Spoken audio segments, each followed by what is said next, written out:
Dear students, today I am going to discuss with you a poem from your English textbook, First Flight. The name of the poem is Animals, composed by Walt Whitman. Walt Whitman is an American poet, essayist, and journalist who broke the tradition of rhymed and metrical poetry. He wrote his poems in free verse. The poem Animals is from his work Song of Myself in Leaves of Grass. মৰমৰ ছাত্ৰ ছাত্ৰীসকল মই আজি আলোচনা কৰিবলৈ লৈছোঁ তোমালোকৰ ইংৰাজী পাঠ্যপুথিৰ এনিমেলছ নামৰ কবিতাটি আৰু এই পয়েমটো লিখিছে ৱাল্ট হুইটমেনে। তেওঁ এজন আমেৰিকান কবি, লগতে তেওঁ এজন প্ৰবন্ধকাৰ আৰু সাংবাদিকো।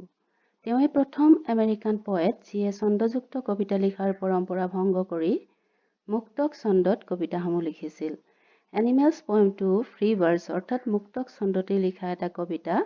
আৰু এইখিনিতে তোমালোকে এটা কথা মনত ৰাখিবা, এনিমেলছ কবিতাটি তেওঁৰ ছং অফ মাই চেল্ফ পৰা লোৱা হৈছে আৰু যিটো তেওঁৰ লিভছ অফ গ্ৰাছ নামৰ কাব্য সংকলনখনৰ অন্তৰ্গত। আৰু তোমালোকৰ এক্সামত প্ৰায় এটা কুৱেশ্যন অহা দেখা যায় যে এনিমেলছ পয়েমটো ক'ৰ পৰা লোৱা হৈছে।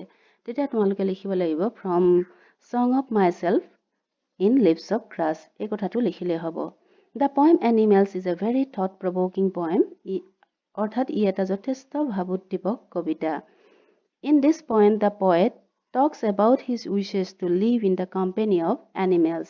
আৰু এই কবিতাটিৰ জৰিয়তে কবিয়ে জন্তুৰ পৃথিৱীত বসবাস কৰাৰ ইচ্ছা ব্যক্ত কৰিছে। কাৰণ তেওঁ দেখিছে যে হিউমেন বিংছ এণ্ড এনিমেলছ অৰ্থাৎ মানুহ আৰু জন্তুৰ প্ৰকৃতিৰ মাজত তুলনা কৰি অনুভৱ হৈছে যে জন্তুৰ প্ৰকৃতি মানুহতকৈ বহু গুণে উন্নত। তেওঁ মানুহৰ মাজত কিছুমান নেগেটিভ কোৱালিটি দেখিবলৈ পাইছে, অৰ্থাৎ কুপ্ৰবৃত্তি দেখিবলৈ পাইছে, যিবোৰ তেওঁৰ জন্তুৰ মাজত নাই বুলি অনুভৱ হৈছে। And that's why he thinks that animals are much better than human beings. আৰু জন্তুৰ যি গুণৰাজিৰ কাৰণে তেওঁ জন্তুৰ লগত থকাৰ ইচ্ছা প্ৰকাশ কৰিছে, সেই গুণসমূহ আমি কবিতাটোৰ মাজলৈ গ'লে গম পাম। গতিকে আহা এতিয়া আমি মূল কবিতাটোৰ মাজলৈ যাওঁ। প্ৰথমে মই গোটেই পয়েমটো এবাৰ ইংৰাজীত পঢ়ি দিম, তাৰপিছতেই মই ষ্টেঞ্জা ৱাইজ পয়েমটো এবাৰ অসমীয়াত আলোচনা কৰি দিম। আহা এতিয়া আমি মূল কবিতাটোৰ মাজলৈ যাওঁ। Animals. The poet tells us that he feels more at home with animals than humans, whom he finds complicated and false. I think I could turn and live with animals. They are so placid and self-contained. I stand and look at them long and long. They do not sweat and whine about their condition. They do not lie awake in the dark and weep for their sins. They do not make me sick, discussing their duty to God. Not one is dissatisfied. Not one is cemented with the mania of owning things. Not one kneels to another, nor to his kind that lived thousands of years ago. Not one is respectable or unhappy over the whole earth. So they show their relations to me, and I accept them. They bring me tokens of myself. They evince them plainly in their possession. I wonder where they get those tokens. Did I pass that way huge times ago and negligently drop them? By Walt Whitman from Song of Myself in Leaves of Grass. এতিয়া আমি মূল কবিতাটো এবাৰ অসমীয়াত আলোচনা কৰি দিওঁ, তোমালোকে মনোযোগেৰে শুনি যাবা। Animals. The poet tells us that he feels more at home with animals than humans, whom he finds complicated and false. অৰ্থাৎ কবিয়ে ইয়াত ক'ব খুজিছে যে তেওঁ মানুহতকৈ জন্তুৰ লগত বেছি এট হোম অৰ্থাৎ বেছি ঘৰুৱা অৰ্থাৎ বেছি সহজ অনুভৱ কৰিছে, কাৰণ তেওঁ দেখিছে যে মানুহ বেছি কমপ্লিকেটেড অৰ্থাৎ জটিল আৰু ফলছ অৰ্থাৎ মানুহৰ মনটো মিছাৰে ভৰা বুলি কবিৰ অনুভৱ হৈছে। আহাচোন এতিয়া আমি প্ৰথমটো ষ্টেঞ্জাত কি কৈছে চাওঁ। I think I could turn and live with animals. They are so placid and self-contained. I stand and look at them long and long. অৰ্থাৎ ইয়াত কবিয়ে ক'ব খুজিছে যে কবিৰ জন্তুৰ লগত জন্তুৰ পৃথিৱীত বসবাস কৰাৰ ইচ্ছা হৈছে, কাৰণ তেওঁ দেখিছে যে জন্তুৰ পৃথিৱীখন মানুহতকৈ বহু গুণে উন্নত। কাৰণ animals R so placid and self-contained. Placid means calm or relax, অৰ্থাৎ জন্তু পিচফুল মাইণ্ডৰ শান্ত প্ৰকৃতিৰ হয়, সহজ সৰল হয়। And self contained means keep up control, অৰ্থাৎ সিহঁত আত্মসংযত আত্মসন্তুষ্ট, নিজৰ মাজতে সিহঁত সন্তুষ্ট। সিহঁতে কোনো পাৰ্থিৱৰ বস্তুৰ পিছত দৌৰা দেখা নাযায়, যিদৰে মানুহে অহৰহ পাৰ্থিৱ বস্তু আহৰণৰ ক্ষেত্ৰত দৌৰি ফুৰা দেখা যায়। তাৰ কাৰণে মানুহৰ যিটো পিচফুল মাইণ্ড থাকিব লাগে সেইটো দিনক দিনে নোহোৱা হৈ পৰিছে। মানুহ যিমানেই সভ্যতাৰ দিশত আগুৱাই গৈছে সিমানেই মানুহৰ শান্তি নোহোৱা হৈ গৈছে। গতিকে দেখা যায় যে মানুহে সদায় আনে কি কৰিছে কি নাই কৰা সেইটোলৈ চকু দিয়ে, যিটো জন্তুৱে সচৰাচৰ চকু দিয়া দেখা নাযায়। আৰু সেইকাৰণেই কবিয়ে কি কৈছে, I stand and look at them long and long. সেইকাৰণে কবিয়ে জন্তুৰ ফালে চাই বহু সময় চাই থাকে ৰৈ। ইয়াত লং এণ্ড লং এই ফ্ৰেজটোৰ জৰিয়তে কবিয়ে জন্তুৰ যি দুটা গুণৰ কাৰণে জন্তুৰ লগত থকাৰ ইচ্ছা হৈছে সেই ইচ্ছাটো ব্যক্ত কৰিব খুজিছে। এতিয়া আমি নেক্সট ষ্টেঞ্জাটোলৈ যাওঁ। They do not sweat and whine about their condition. They do not lie awake in the dark and weep for their sins. They do not make me sick, discussing their duty to God. অৰ্থাৎ কবিয়ে ইয়াৰ দ্বাৰা ক'ব খুজিছে যে they do not sweat and whine, অৰ্থাৎ মানুহে যিদৰে সৰু সৰু কথাত আপত্তি কৰে, অভিযোগ থাকে, কিবা এটা মনত আশা কৰা মতে নহ'লেই মানুহৰ অভিযোগ কৰে।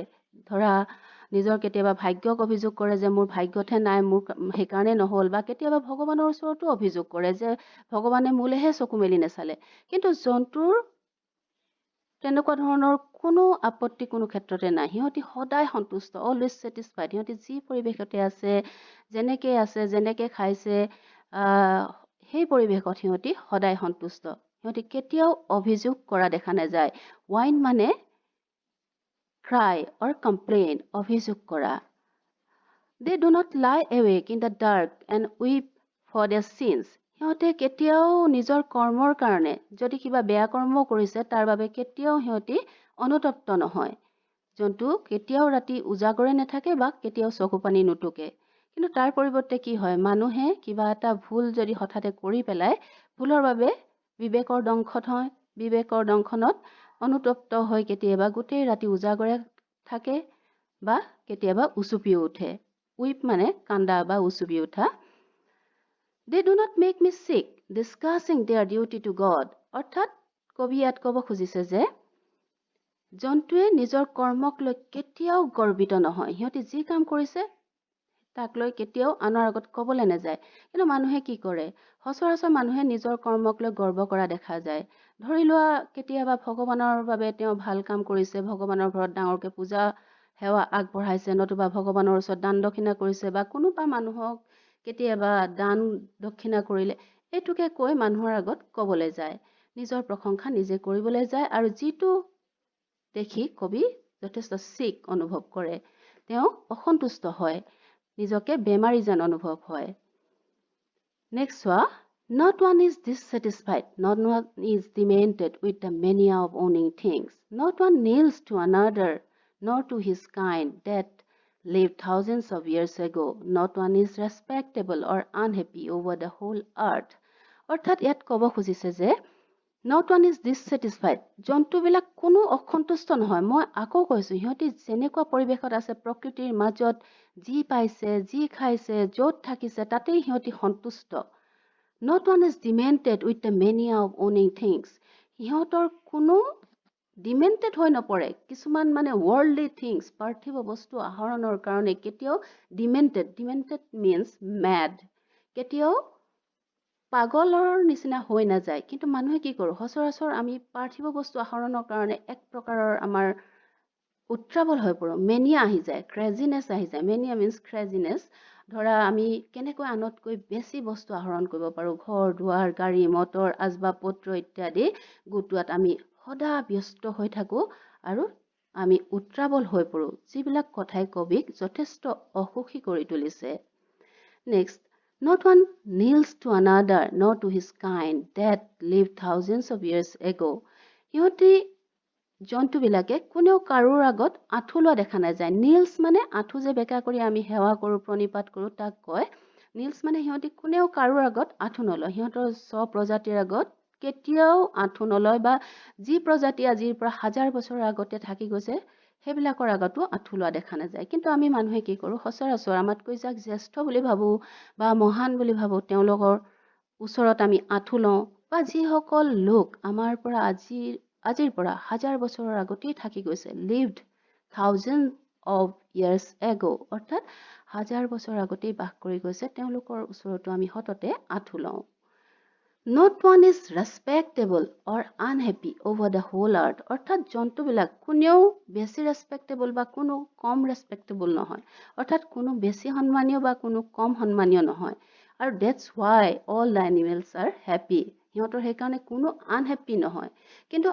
আমাৰ মাজত কি আছে আমাৰ মাজত ভেদাভেদ আছে সমানতাটো নাই ধনী দুখীয়ালৈ ভেদাভেদ আছে জাত পাত লৈও ভেদাভেদ আছে ধৰা মই সিম্পল এটা উদাহৰণ দিছো ধৰা বিয়া এখন খাবলৈ ধনী এজন আৰু দুখীয়া এজন একেলগে গৈ গৃহস্থৰ ঘৰৰ দুৱাৰমুখত ৰল দেখিবা যে মানুহে সদায় কিন্তু ধনীজনক বেছি গুৰুত্ব দিয়ে দুখীয়াজনক হয়তো মাত এষাৰ দিবলৈও কেতিয়াবা সময়ত পাহৰি যায় ধনীজনক নি আঠে বেঠে নি ভিতৰত বহুৱালে ভালদৰে খোৱালে দুখীয়াজনক হয়তো সেই বাহিৰতে থৈ কৰবাত খুৱাই পেলালে তেনেদৰে প্ৰাপ্য যেটো সন্মান পাব লাগে ধনীৰ তুলনাত দুখীয়াই নাপায় আৰু কেতিয়াবা জাত পাত লৈও মানুহৰ মাজত ভেদাভেদ আছে যেটো কাৰণে মানুহ অসুখী হয় আনহেপি হয় অৰ্থাৎ জন্তুৰ পৃথিৱীত all are equal সকলো সমান কিন্তু মানুহৰ মাজত যেহেতু সমানতাটো নাই সেইকাৰণে মানুহ হ্যাপি নহয় এতিয়া আমি নেক্সট ষ্টেঞ্জালৈ যাওঁ So they show their relations to me and I accept them. They bring me tokens of myself. They evince them plainly in their possession. অৰ্থাৎ জন্তুৰ লগত কবিয়ে এক সম্পৰ্ক দেখা পাইছে জন্তুৰ লগত যেন কবিৰ এটা আগৰে পৰা সম্পৰ্ক আছে তেওঁ তেনেকুৱা অনুভৱ হৈছে আৰু সেইকাৰণে জন্তুবিলাকক তেওঁ accept গ্ৰহণ কৰিছে হেদৰে they bring me tokens of myself tokens means symbol অৰ্থাৎ এক প্ৰকাৰ বৈশিষ্ট্য বা characteristics এনেকুৱা কিছুমান মানৱীয় গুণ জন্তুৰ মাজত দেখিবলৈ পাইছে পজিটিভ কোৱালিটি যি কোৱালিটি এটা সময়ত মানুহৰ মাজত আছিল বুলি কবিৰ অনুভৱ হৈছে সেই কোৱালিটি বিলাক দিনক দিনে মানুহে যিমানেই সভ্যতাৰ দিশত আগুৱাই গৈ আছে মানুহ যান্ত্ৰিকতাত ডুব গৈছে আৰু সেই বৈশিষ্ট্যসমূহ মানুহে হেৰুৱাই পেলাইছে যেনেকুৱা ধৰা kindness, simplicity, innocence, self-content, honesty এনেকুৱা ধৰণৰ যিবিলাক পজিটিভ কোৱালিটি মানুহৰ মাজত থাকিব লাগে সেই কোৱালিটি বিলাক এতিয়া মানুহৰ মাজত নাই বৰং জন্তুৰ মাজতহে দেখিবলৈ পোৱা গৈছে বৰং মানুহৰ মাজত দিনক দিনে ইনটলাৰেন্স বাঢ়ি গৈছে মানুহৰ মাজত হাৰমনি নোহোৱা হৈ গৈছে এনেকুৱা কিছুমান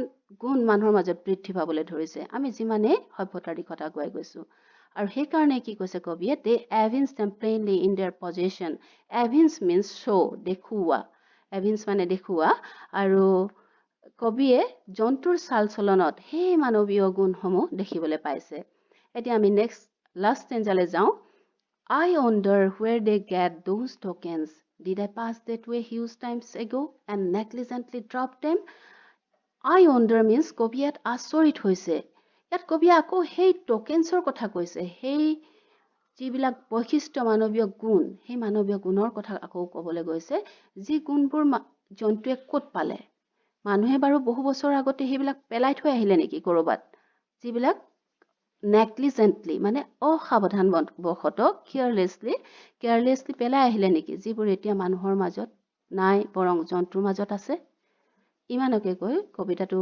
এইখিনিতে শেষ হৈছে অৰ্থাৎ সঁচাকৈ ক'বলৈ গ'লে এইটো এটা যথেষ্ট থট প্ৰভোকিং পয়েম এটা ভাবোদ্দীপক কবিতা আৰু এই কবিতাটোৰ জৰিয়তে আমাক সঁচাকৈ ভাবিবলৈ বাধ্য কৰিছে যে দিনক দিনে আমি মানুহবোৰে সঁচাকৈ কিছুমান গুণ আমাৰ মাজত নোহোৱা হৈ গৈছে আমাৰ মাজত সিম্পলিচিটি নোহোৱা হৈছে আমাৰ মাজত কাইণ্ডনেছ নোহোৱা হৈ গৈছে আমাৰ মাজত দিনক দিনে ইনটলাৰেন্স বাঢ়ি গৈছে আমাৰ মাজত হাৰমনি নোহোৱা হৈ গৈছে এই গুণবিলাক বৰং বৰ্তমান জন্তুৰ মাজত কবিয়ে দেখিবলৈ পাইছে গতিকে এই কবিতাটো সেইকাৰণে তোমালোকে এবাৰ ভালদৰে পঢ়িবা আৰু যিবিলাক ইম্পৰ্টেণ্ট ৱৰ্ড মিনিং আছে তোমালোকে চাবা মই সাইডত দি দিছো সেইখিনি তোমালোকে মন কৰিবা আৰু কিবা নাপালে তোমালোকে ডিক্সনাৰী চাব পাৰা আৰু ইয়াতে মই ক'ব খুজিছো ইয়াত কি পয়েটিক ডিভাইস লৈছে কবিয়ে মই হেতু তোমালোকক ক'ব খুজিছো প্ৰথমেই মই তোমালোকক কৈছিলো ইয়াত কোনো ডেফিনিট ৰাইম স্কিম নাই এটো ফ্ৰী ভাৰ্সত লেখা কবিতা এটা মুক্তক ছন্দত ইয়াত কোনো ছন্দ নাই ৰাইম স্কিম নাই আৰু দ্বিতীয়তে ইয়াত কবিয়ে আন এটা পয়েটিক ডিভাইস ইউজ কৰিছে হেতু হৈছে